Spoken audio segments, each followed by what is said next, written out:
대한민국 최초 여군 투스타 사단장의 목이 조폭한테 졸렸다고요? 그 말이 떨어진 순간 작전 회의실은 숨조차 멎은 듯 조용해졌습니다. 도대체 무슨 일이 벌어진 걸까? 국방부가 사건을 은폐하려 했던 이유는 무엇이었고, 왜 하필이면 사단장이라는 사람의 목에 그 불량배의 손이 올라갔던 걸까? 그리고 사단장이 쓰러지는 걸 바라본 그 여군 대위는 왜 눈물도 흘리지 않고 가만히 서 있었던 걸까? 지금부터 우리가 절대 상상조차 못했던 충격적인 진실이 펼쳐집니다. 강원도 인근 모 사단의 여름 저녁은 유난히 무거웠습니다. 다음 날 있을 장교 행군을 앞두고 병사들과 간부들은 긴장 속에 하루를 보내고 있었어요. 대위 김하영은 식당 구석에서 조용히 밥을 먹고 있었습니다. 쇠수저가 쟁반에 부딪히는 소리만이 고요한 식당에 울려 퍼졌죠. 내일 사단장님도 오신다면서요? 옆자리의 중위가 조심스레 물었습니다. 김하영은 무표정하게 고개를 끄덕였어요. 그렇습니다. 아, 그러니까 어머님도 오시는 거네요? 김하영은 잠시 숟가락질을 멈추었습니다.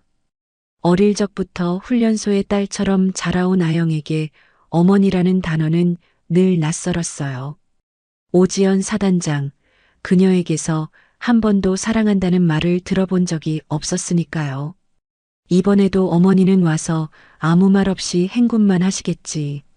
아영은 속으로 중얼거리며 마음속에 응어리졌던 감정을 억눌렀습니다. 식당을 나온 아영은 초소 근처를 지나가다 낮은 목소리를 들었어요. 내일이야. 그날이 드디어 온다고.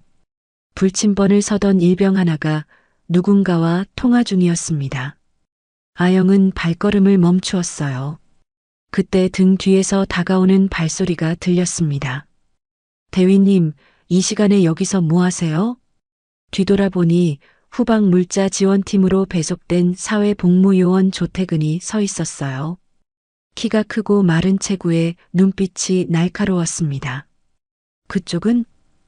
아영이 되물었어요. 물자 점검 마치고 돌아가는 길입니다. 내일 행군 물품 최종 확인하느라.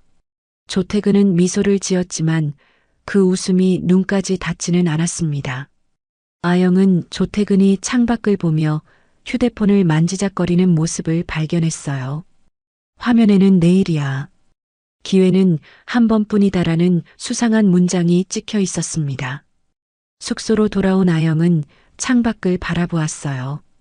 어머니가 머무는 사단장 숙소의 불빛이 아직 환하게 켜져 있었습니다. 1980년 아버지가 돌아가신 후 어머니는 오직 군대만 바라보며 살았죠. 그 사이 딸인 아영에게 건넨 말은 더 강해져라, 약해지면 안 된다 뿐이었습니다. 아영은 오랫동안 사진첩을 들여다보았어요. 어린 시절 단발머리를 하고 군복을 입은 자신과 언제나 등이 꼿꼿한 어머니의 모습이 담긴 사진. 아영은 한숨을 내쉬었습니다. 내일도 어김없이 딱딱한 얼굴로 만나겠네요, 어머니. 한편 조태근은 어두운 숙소에 홀로 앉아 자신의 가방을 뒤적이고 있었어요. 그 안에는 작은 칼과 로프가 들어 있었습니다. 그는 아버지의 낡은 사진 한 장을 꺼내 오랫동안 바라보았어요. 아버지, 내일이면 모든 게 끝납니다. 20년 전 그날의 진실이 드러나게 될 거예요. 그날 밤 불침번이 속삭인 말은 다가올 비극의 서막을 알리는 신호였습니다. 폭염이 내리쬐는 여름날 행군이 시작되었습니다. 아스팔트에서 열기가 피어오르고 군인들의 얼굴에는 벌써 땀방울이 맺혔어요. 사단장 오지연은 장교 대열의 맨 앞에 서서 묵묵히 발을 맞추었습니다. 50대 중반의 나이에도 불구하고 그녀의 모습은 위엄이 넘쳤죠. 별 2개가 달린 어깨의 계급장이 햇빛에 반짝였습니다. 오늘은 30km 코스로 진행하겠습니다.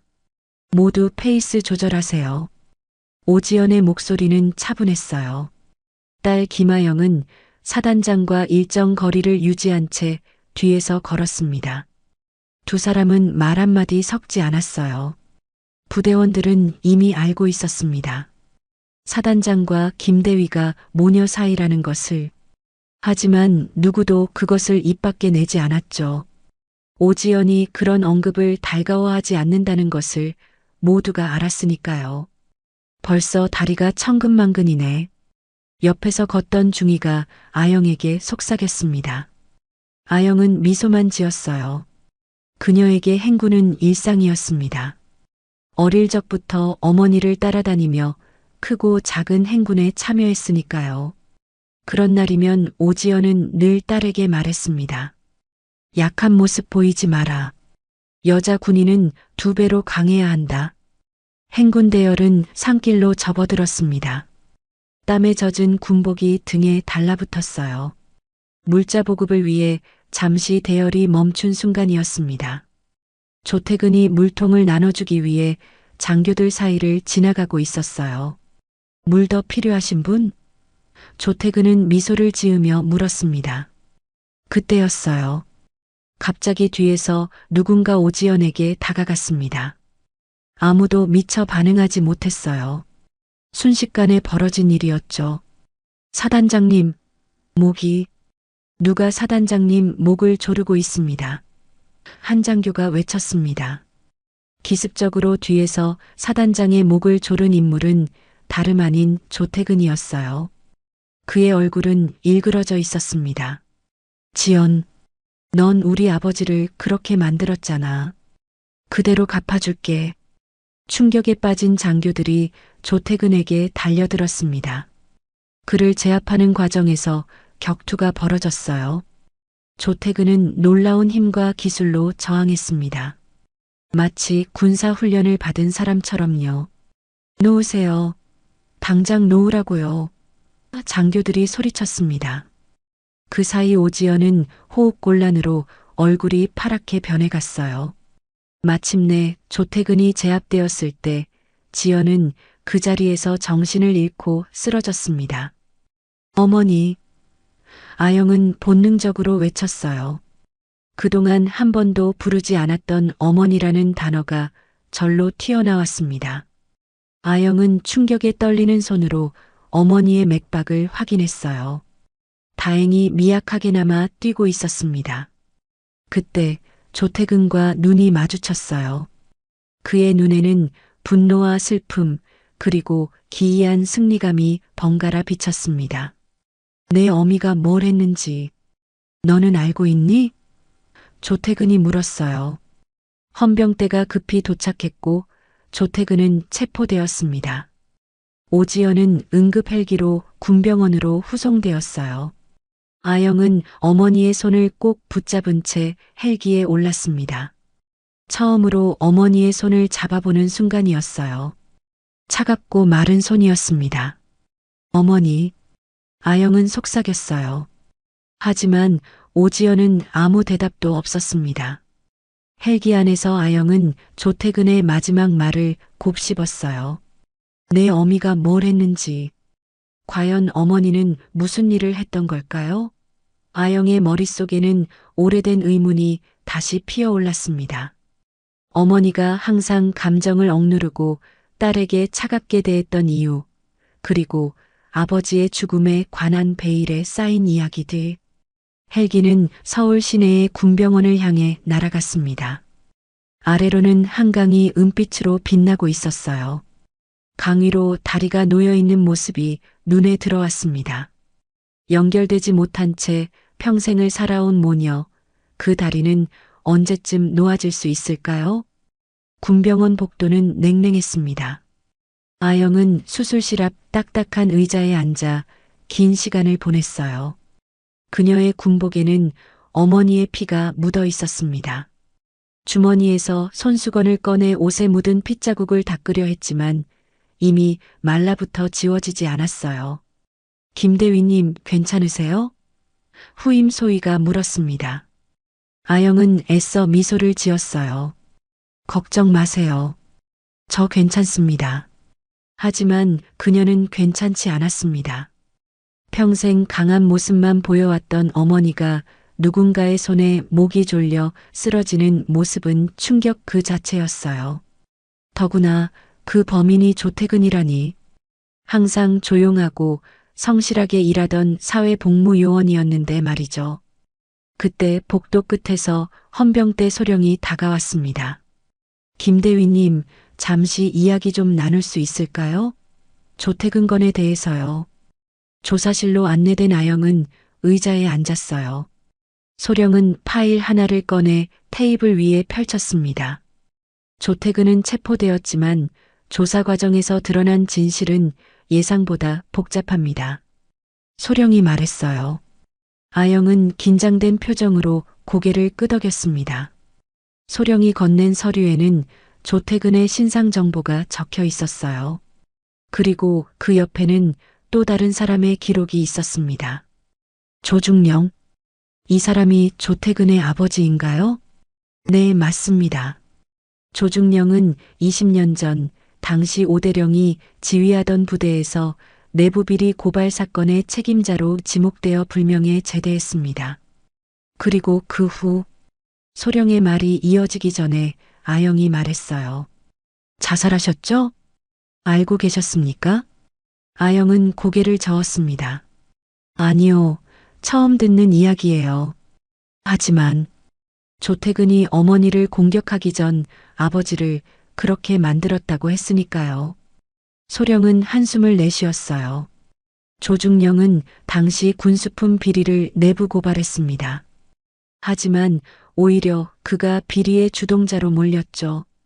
그 과정에서 오대령, 지금의 오사단장님이 조사를 담당했고 결국 조중령은 불명예 전역을 당했습니다. 아영은 놀랐어요. 어머니가 그런 일에 연루되었다니. 그녀는 어머니를 냉정하고 엄격한 군인으로만 알았지 그런 과거가 있으리라고는 상상도 못했습니다. 그리고 더 놀라운 사실은 소령이 말을 이었어요. 조태근이 단순히 개인적 복수를 위해 행동한 게 아니라는 점입니다. 소령은 조태근의 휴대폰에서 발견된 증거를 보여주었어요. 그의 휴대폰에는 여러 차례 본부라는 이름으로부터 온 지시가 있었습니다. 마지막 메시지는 내일이야. 기회는 한 번뿐이다였죠. 조태근은 조직으로부터 사단장 테러를 명령받고 복무 중이었던 겁니다. 그가 준비한 복수는 단순한 개인적 분노가 아닌 영상 촬영과 공개를 통한 대한민국 군 체면 짓밟기였어요. 아영의 얼굴이 창백해졌습니다. 조직이요? 어떤? 아직 정확히 파악되지 않았습니다. 하지만 군 내부 인사와 연결되어 있을 가능성이 높아요. 대화가 끝나고 나온 아영은 어머니의 병실로 향했습니다. 중환자실 유리창 너머로 산소 마스크를 쓴 오지연의 모습이 보였어요. 언제나 강인하고 위험 있던 어머니가 이렇게 무력한 모습으로 누워있다니. 그때 복도 끝에서 허중령이 다가왔습니다. 그는 아영의 어깨를 가볍게 두드리며 위로했어요. 많이 놀라셨죠? 사단장님께서 빨리 회복하시길 바랍니다. 아영은 고개를 끄덕였어요. 그런데 문득 허중령의 눈빛에서 이상한 감정을 느꼈습니다. 진심 어린 걱정이 아닌 다른 무언가가 있는 것 같았어요. 혹시 조중령 사건에 대해 알고 계신가요?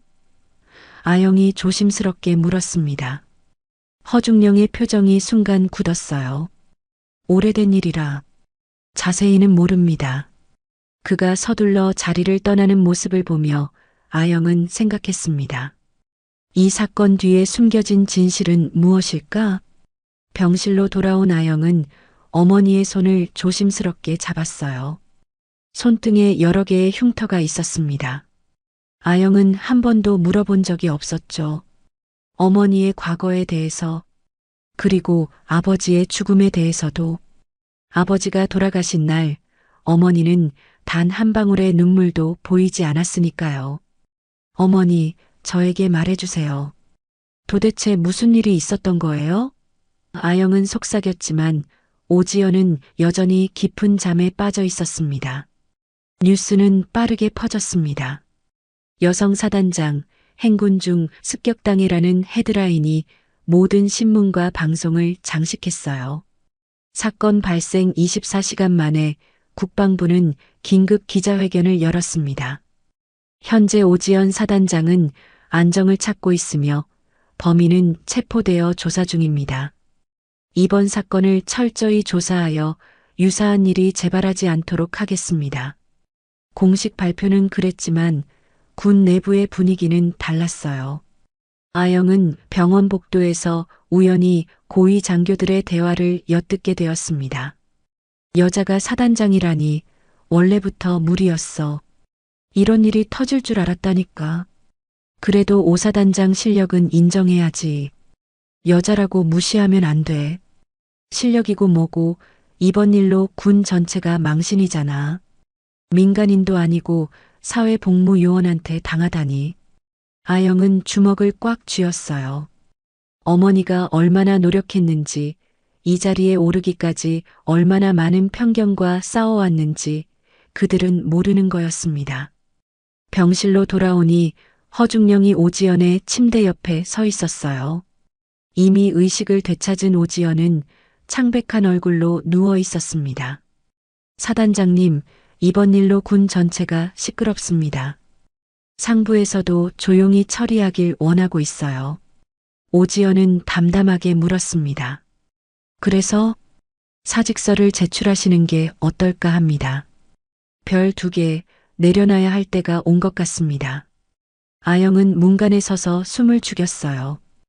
허중령의 말은 조언이라기보다 압박에 가까웠습니다. 난 피해자야. 왜 내가 사직서를 써? 오지연의 목소리에는 분노가 스며 있었어요. 허중령은 한숨을 내쉬었습니다. 사단장님, 현실을 보세요. 이번 일은 단순 폭행이 아닙니다.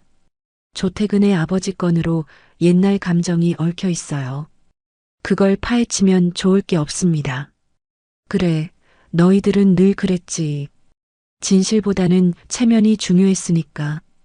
허중령은 잠시 침묵하다가 말했어요. 20년 전 일은 지연 씨도 깨끗하지 않잖아요.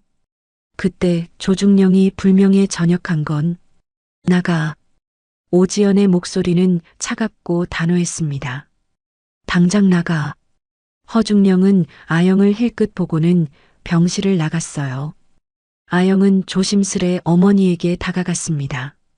어머니, 들었니? 다 들었어? 오지연이 물었어요. 아영은 고개를 끄덕였습니다. 네, 들었어요. 하지만 이해가 안 돼요. 어떻게 어머니가 피해자인데 사직서를 쓰라고 할 수 있죠? 군대는 그런 곳이야. 오지연은 쓴웃음을 지었어요. 특히 여자에게는. 그때 아영의 휴대폰이 울렸습니다. 헌병대에서 온 전화였어요. 조태근이 탈출했다는 소식이었습니다. 뭐라고요? 어떻게 그런 일이? 아영은 충격에 빠졌어요. 전화를 끊은 아영은 경계태세를 갖추었습니다. 어머니, 조태근이 탈출했대요. 경비를 강화해야 해요. 오지연은 천천히 몸을 일으켰어요. 그 애는 아직 끝내지 않았어. 다시 올 거야. 어머니, 무슨 말씀이세요? 조태근. 그의 아버지가 자살하기 전에 내게 했던 말이 있어. 진실은 반드시 드러난다고.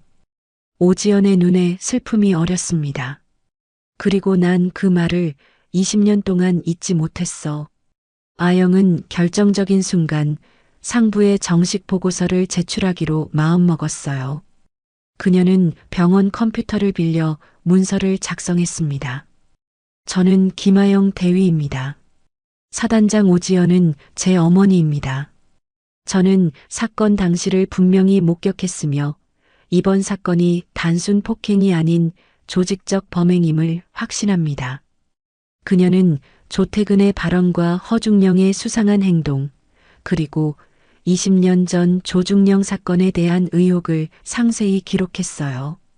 보고서를 제출하는 순간 아영은 자신의 군 생활이 위태로워질 수 있다는 것을 알았습니다. 하지만 더 이상 침묵할 수 없었어요. 제 보고서가 군 내부를 발칵 뒤집을 겁니다.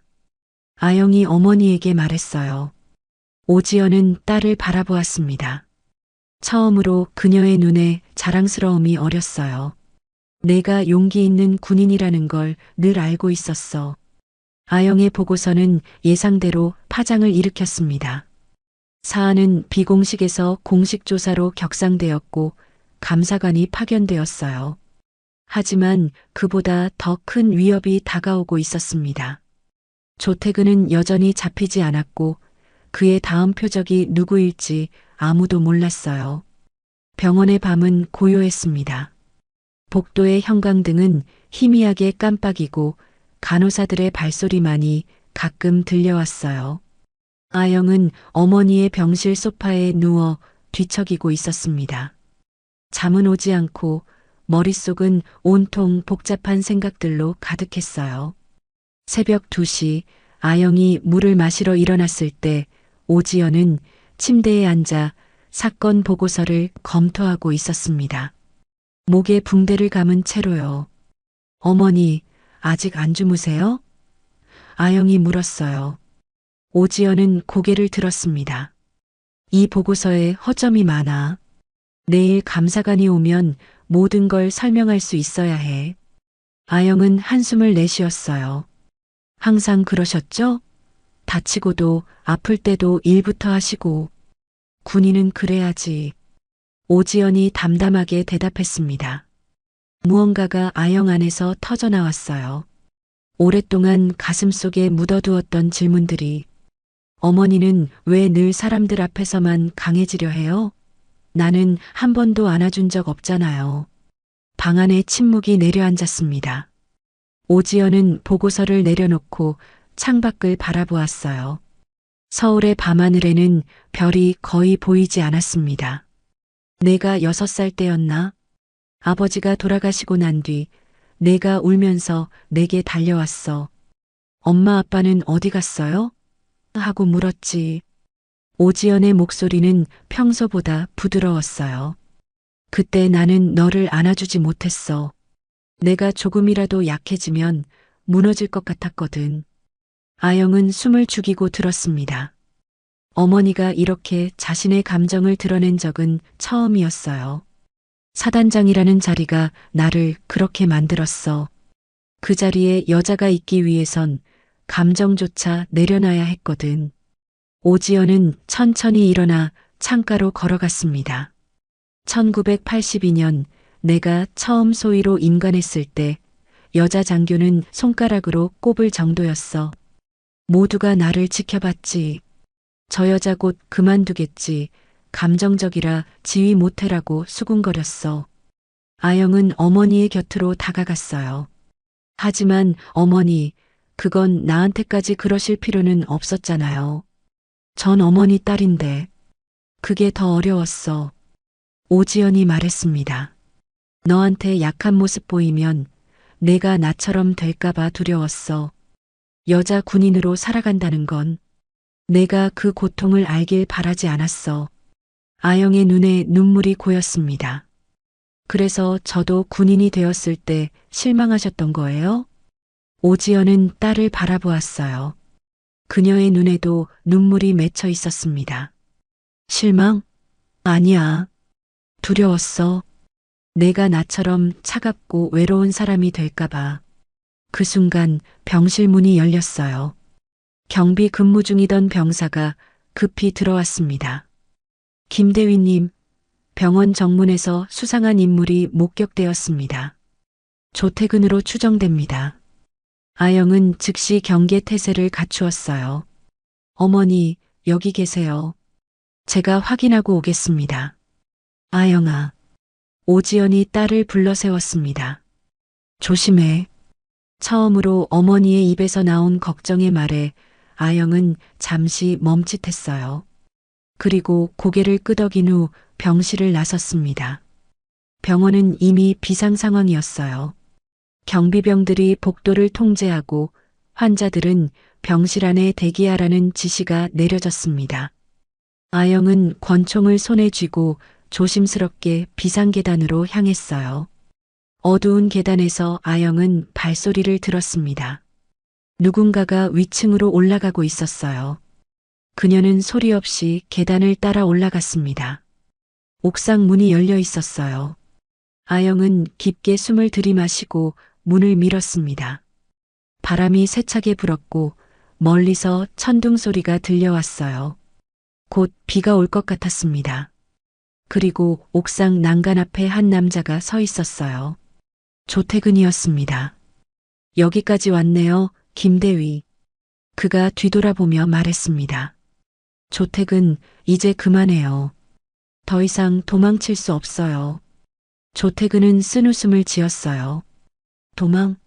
난 도망치는 게 아니야. 마지막 임무를 완수하러 온 거지. 어머니를 해치려는 거예요? 어머니? 조태근은 비웃었습니다. 그 사람이 어머니 노릇을 했다고 생각해? 내 아버지는 그 사람 때문에 목숨을 끊었어. 우리 가족은 완전히 망가졌지. 그날 밤 아영은 우연히 병원을 빠져나간 조태근과 조우하게 되었고 그는 이번엔 아영을 향해 칼을 겨눴습니다. 너도 그 여자의 피를 물려받았으니 함께 가자. 비가 내리기 시작했어요. 아영의 머릿속에는 어머니와 나눈 대화가 맴돌았습니다. 이제야 알게 된 어머니의 마음, 그리고 풀리지 않은 과거의 비밀. 그녀는 조태근을 바라보며 결심했어요. 당신 아버지의 억울함을 풀어드리겠습니다. 하지만 이렇게는 안 돼요. 번개가 하늘을 가르고 빗방울이 옥상 바닥을 두드렸습니다. 아영과 조태근은 서로를 마주보고 서 있었어요. 조태근의 손에는 날카로운 칼이, 아영의 손에는 권총이 들려 있었습니다. 칼을 내려놓으세요, 조태근 씨. 아영이 단호하게 말했어요. 그럴 수 없어. 이제 와서 돌이킬 수 없어. 조태근의 눈에는 광기가 서려 있었습니다. 갑자기 그가 아영을 향해 달려들었어요. 순간적인 반사신경으로 아영은 몸을 피했지만 칼날이 그녀의 팔을 스쳐 지나갔습니다. 날카로운 통증이 느껴졌어요. 이럴 필요 없어요. 우리 대화로 해결할 수 있어요. 아영이 소리쳤습니다. 하지만 조태근은 들을 생각이 없었어요. 다시 한번 그가 달려들었고 이번에 아영은 군인 본능으로 조태근을 제압했습니다. 권총을 버리고 맨손으로 그의 팔을 비틀어 칼을 떨어뜨렸어요. 두 사람은 빗속에서 격렬하게 몸싸움을 벌였습니다. 풀어, 놓으라고. 조태근이 발버둥쳤어요. 아영은 그를 바닥에 눌러 완전히 제압했습니다. 이제 그만해요. 당신 아버지도 이런 걸 원하지 않았을 거예요. 조태근의 몸에서 힘이 빠져나갔어요. 그의 눈에서는 눈물인지 빗물인지 모를 것이 흘러내렸습니다. 어릴 적엔 나도 군인이 되고 싶었어. 하지만 아버지가 목매단 날부터 난 군복만 보면 피가 끓었어.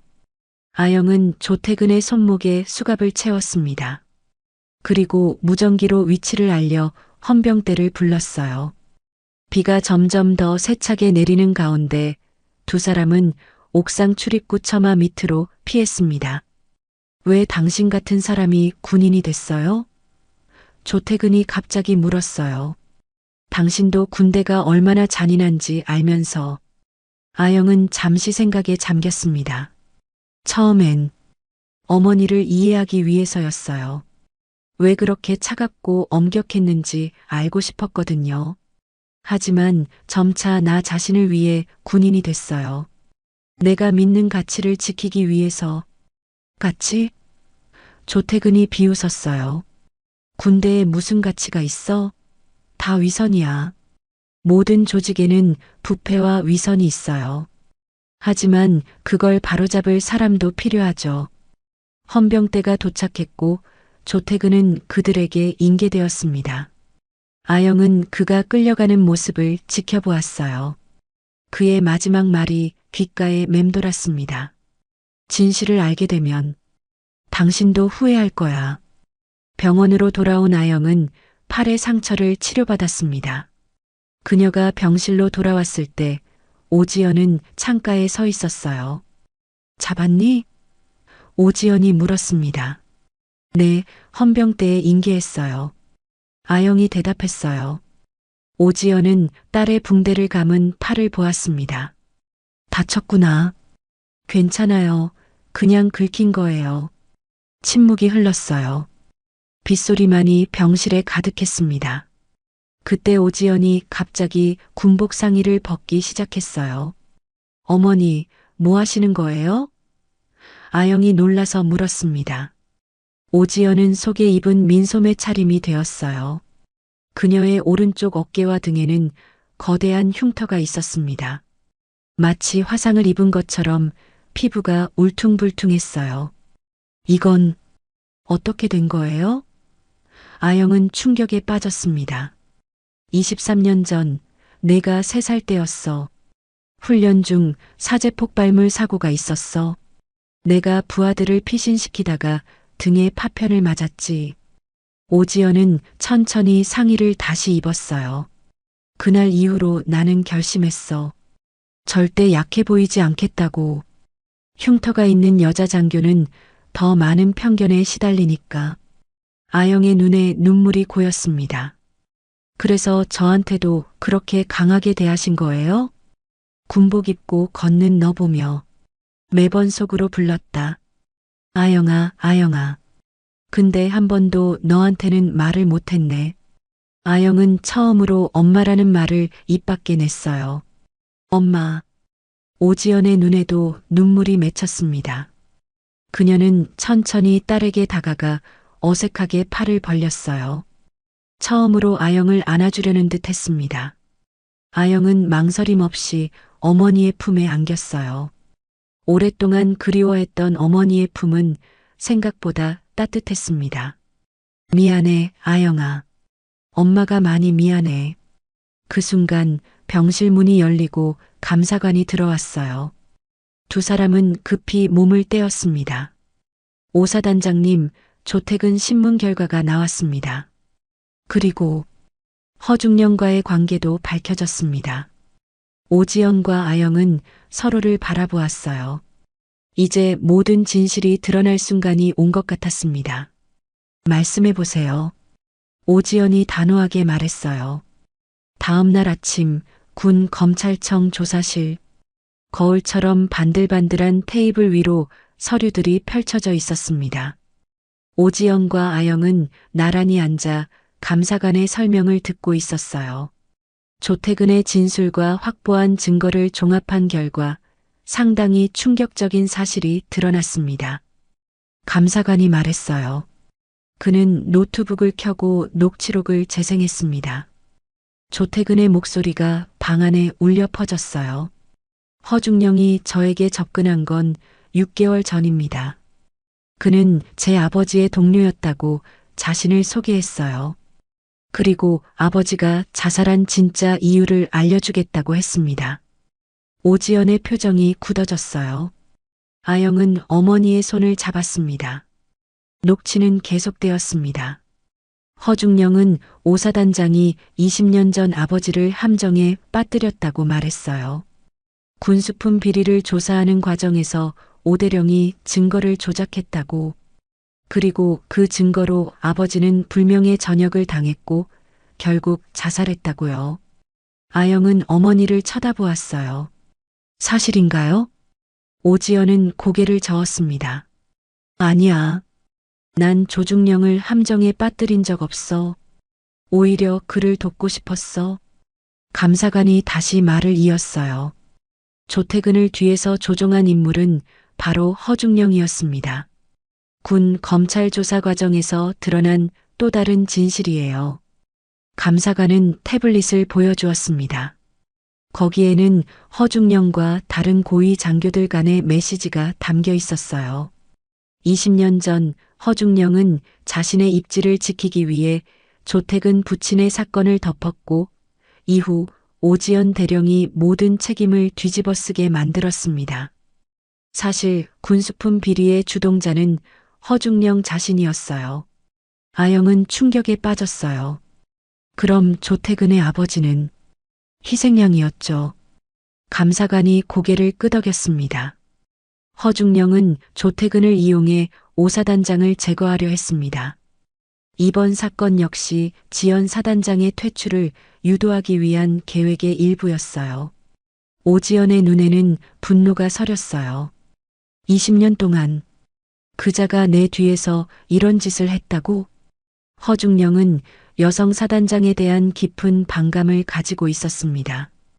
또한 사단장님이 진급할 때마다 자신의 권력이 위협받는다고 느꼈죠. 아영은 어머니를 바라보았어요. 어머니는 알고 계셨나요? 오지연은 천천히 고개를 끄덕였습니다. 의심은 했어.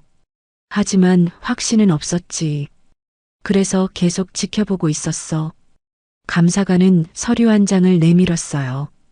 사단장님께서 2년 동안 수집해 오신 자료들이 결정적 증거가 되었습니다. 허중령의 비리를 파헤친 보고서 이미 준비하고 계셨군요. 오지연은 창밖을 바라보았습니다. 조중령이 자살한 후 그의 아내가 찾아왔어.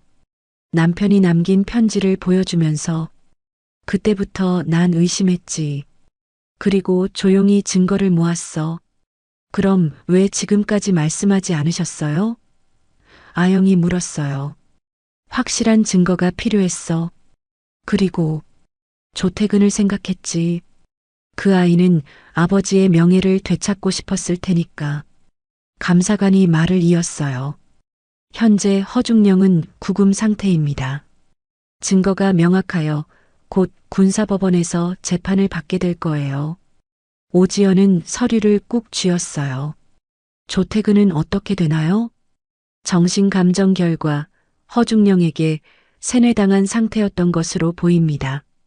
국가기관에 인계되어 재활치료 대상자로 분류될 예정이에요. 아영은 조태근을 떠올렸어요. 그의 눈에 담겨있던 슬픔과 분노, 그리고 혼란. 그도 결국은 피해자였던 거죠. 오지연은 자리에서 일어났습니다. 그녀는 책상에 놓인 보고서를 완성하기 시작했어요. 군대는 명예로 완성되는 게 아니라 진실로 유지되어야 한다. 아영은 어머니의 글씨를 바라보았습니다. 단단하고 흔들림 없는 필체, 그것은 어머니의 삶 그 자체였어요. 오지연은 마지막 서명을 하고 감사관에게 서류를 건넸습니다. 이 사건으로 인해 군의 명예가 훼손되었습니다. 하지만 우리가 진실을 바로잡는다면 더 강한 군대가 될 수 있을 거예요. 감사관은 경의를 표하며 고개를 숙였습니다. 사단장님 덕분에 오랜 비리가 밝혀졌습니다. 군은 사단장님의 용기에 감사드립니다. 회의가 끝나고 어머니와 딸은 병원 정원을 걸었어요. 비가 그친 후에 맑은 공기가 상쾌했습니다. 이제 어떻게 되는 거예요? 아영이 물었어요. 오지연은 깊은 숨을 내쉬었습니다. 나는 은퇴할 거야. 이번 일을 마지막으로. 어머니. 하지만 이제 모든 게 밝혀졌잖아요. 어머니는 잘못한 게 없어요. 오지연은 딸을 바라보았어요. 그녀의 눈에는 평화로움이 깃들어 있었습니다. 30년을 군인으로 살았어. 이제는 엄마로 살고 싶구나. 아영의 눈에 눈물이 고였어요. 평생 바라던 말이었는데 왜 이렇게 마음이 아픈 걸까요? 오지연은 딸의 어깨를 감싸 안았습니다. 아영아, 우리 이제 시작이야. 28년이 늦었지만 이제부터 제대로 된 모녀가 되자. 한 달 후 강원도의 가을 하늘은 맑고 높았습니다. 단풍이 물든 산들이 사단 주변을 감싸고 있었어요. 사건 후 처음으로 열린 기념 행군이 진행되고 있었습니다. 이번 행군은 특별했어요. 오지연 사단장의 마지막 공식 행사였기 때문이죠. 사단장님 오십니다. 누군가 외쳤어요. 모든 장병들이 경례를 했습니다. 오지연은 완전 군장을 갖춘 채 대열 앞에 섰어요. 그녀의 옆에는 딸 아영이 나란히 서 있었습니다. 오늘은 제가 군인으로서 마지막 행군을 하는 날입니다. 오지연의 목소리는 여전히 단단했어요. 30년간 이 군복을 입으며 많은 것을 배우고 또 많은 것을 잃었습니다. 하지만 후회는 없습니다. 장병들은 숙연한 표정으로 그녀의 말을 들었어요. 모두가 알고 있었습니다. 한 달 전의 사건과 그 이후 밝혀진 진실을. 허중령은 군사법원에서 재판을 받고 불명예 전역과 함께 실형을 선고받았어요. 조태근의 아버지 조중령의 명예는 회복되었고 조태근 역시 치료를 받으며 새 삶을 준비하고 있었습니다. 여러분들에게 마지막으로 하고 싶은 말이 있습니다. 오지연이 계속 말했어요. 군인은 강해야 합니다. 하지만 그 강함은 단순히 체력이나 기술이 아닙니다. 진실을 말할 용기, 자신의 감정을 인정할 용기. 그것이 진정한 강함입니다. 아영은 어머니를 바라보았어요. 지난 한 달 동안 그들은 많은 이야기를 나누었습니다. 오랫동안 풀지 못했던 오해와 상처들을 하나씩 치유해 나갔어요. 서로를 이해하기 시작한 것이죠. 그럼 이제 행군을 시작하겠습니다. 파이팅! 오지연의 외침에 모든 장병들이 함께 파이팅을 외쳤습니다. 행군은 시작되었어요. 오지연과 아영은 나란히 대열의 맨 앞에서 걸었습니다. 이번엔 거리를 두지 않고 나란히요. 산길을 오르며 오지연이 아영에게 말했어요. 내 아버지가 살아계셨다면 널 많이 자랑스러워 하셨을 거야. 아버지는 어떤 분이셨어요?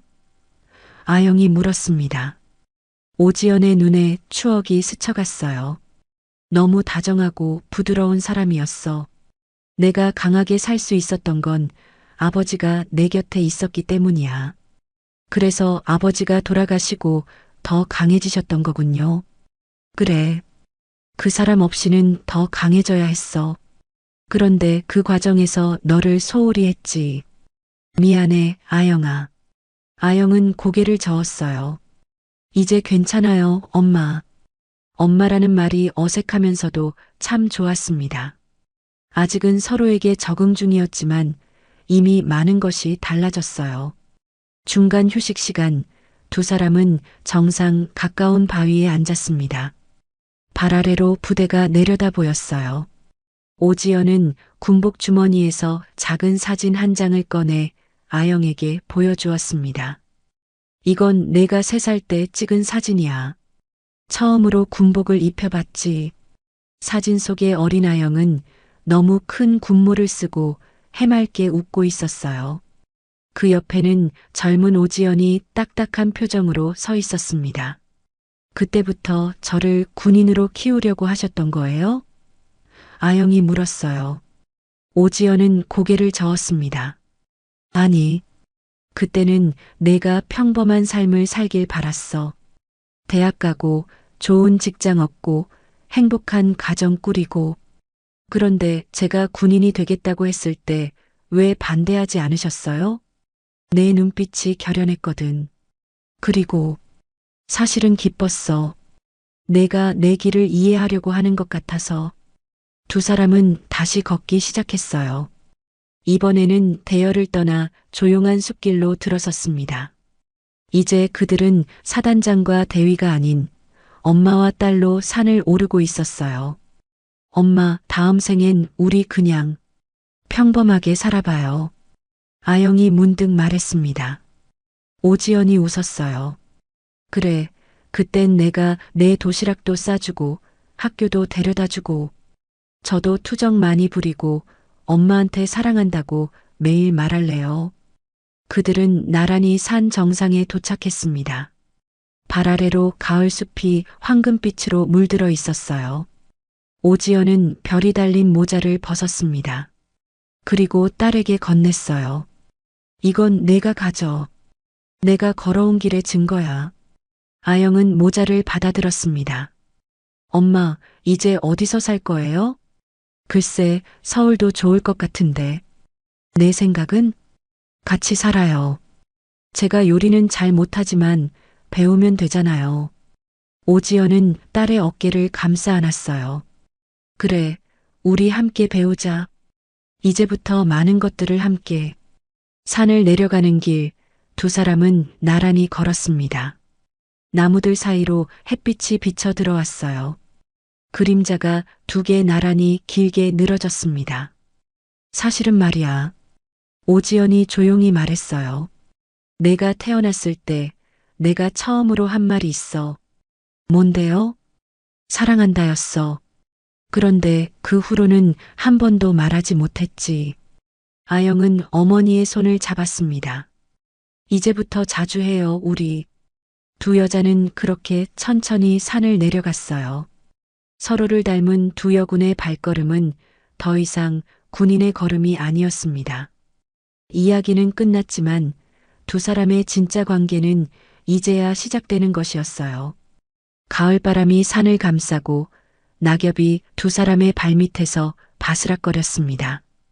어디선가 들려오는 군가 소리가 점점 멀어져 갔어요. 오지영과 아영은 이제 새로운 행군을 시작하고 있었습니다. 군복을 벗은 삶, 서로를 있는 그대로 받아들이는 여정이었죠. 그 길에는 규율도 계급도 없었습니다.